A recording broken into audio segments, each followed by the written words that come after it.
Well, here we go. It's part 6 of 6. This is where the rubber meets the road, or some other cliche. I've been doing the mobility workouts, and if you haven't watched part 1 through 5, go do that now. But I've been doing the movements that I was prescribed by Josh, and now I'm back at the range. We're gonna hit a bunch of drives, and then we're gonna go back to TruMove and compare my original set of drives to where we're at now and see how it all ended up and see the payoff. So let's go hit some bombs. We'll go talk to Josh and we'll see the results. Join me. Here we are, the before and after. Let's go through them, Josh. What are your initial thoughts here? I think you upgraded the outfit a little bit here the second time. On the left there, you got the blue pants and the gray sweatshirt, and you still got the great shoes, of course. But right. You went to a little brighter shirt. You kind of looked the part more here on the right side for sure. Before and after, though, still looking good. Always bringing something interesting, right? Absolutely. Okay, good. Do you see anything on my setup here? You kind of look like on the left there, you're dipping that right shoulder initially a little bit more than you are on the shot here on the right here from July. So that's just kind of one of those things I see right away. But that's just bad setup, isn't it? I think so. I think a little bit of it is just kind of a bad setup. Yeah. Right. Yeah. All right, let's see what happens here. Okay. So there it is, going through, and let's slow it down a little bit. So the first thing I notice is we talked about in the previous shot there on the left, that left ankle, you bail on it pretty fast. So that heel's coming up off the ground really quickly. And then if you look to July's shot there, that heel is still solidly on the ground. So we know that your heel bone on that left side was stiff, and now it's a lot more mobile because you're able to keep that heel down on the left side when you're taking your swing or you're taking your club back. Now, when you say stiff, though, the fact that this foot's moving, I would assume that stiff means that it's going to be moving more like it was in April. But you say it's less stiff, so it's more stable. Yeah, it's more stable. You've got better movement. So now you can bring your swing back further with control because you're not bailing out. Your foot's not bailing out of the way. So you can hold your feet on the ground, and so you can get a lot more force and power as you're taking your swing back. I have to lift my foot up to allow my shoulders to come around in April. Correct. Get that shoulder turn, to get your hips to rotate, just to get your club back so then you can bring it through. That foot's got to move out of the way. That heel's got to come up. What about on my follow through? And I'd like to ask a little bit more here, but do you see anything here?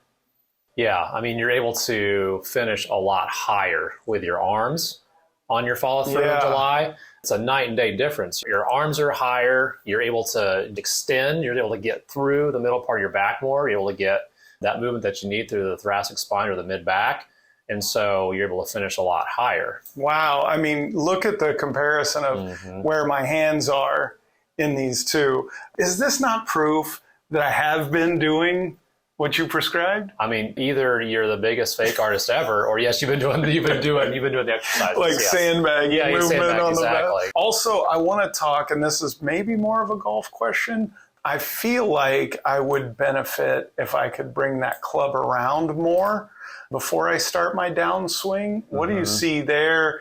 The thing I see is that you're able to keep your head down a lot more on the right side than the left side. You were limited on your shoulder motion and your upper back motion on your shot here in April, and so your head's already bailing. So you've got to really crank everything around a lot harder. And now it's a lot easier because you can keep your head fixed on the ball, which is always a good thing, because you got better shoulder motion and better upper back motion. So could you maybe get just a little bit more, club movement back as you're drawing the club back? Yeah, you could. And that's just little tweaks that we could make with you to get that little extra. So you see the improvement here. How much more? Because at some point, just based on age and genetics and whatever I'm working with, I'm only going to be able to improve that mobility so much, correct? Yeah, you're going to get to a limit where your body's probably not going to give you much more. But even if you make just little incremental improvements, it's going to be noticeable with not only how you feel, but how you're swinging the club and your distance and everything, and even maybe your accuracy as well. At this point, what I would focus on, is just maximizing your, mobility, tweaking things just a little bit more.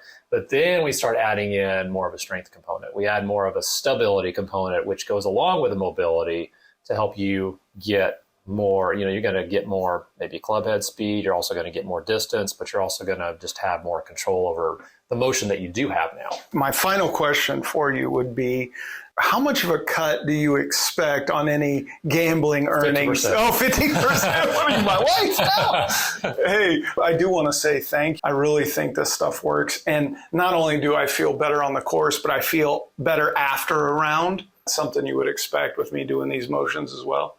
Absolutely. Your body has more room to move, and so your tissue has room to move. And so, you're not just hammering the certain areas of your body that are tight all the time now because you've got better mobility. So, yeah.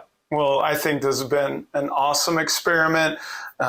Josh is available. TruMoveKC.com is the website. And hopefully I'm going to talk him into a part 7, maybe 8, where we get into some of that strength and not just mobility, but improvement. Josh, when are you and I teeing it up?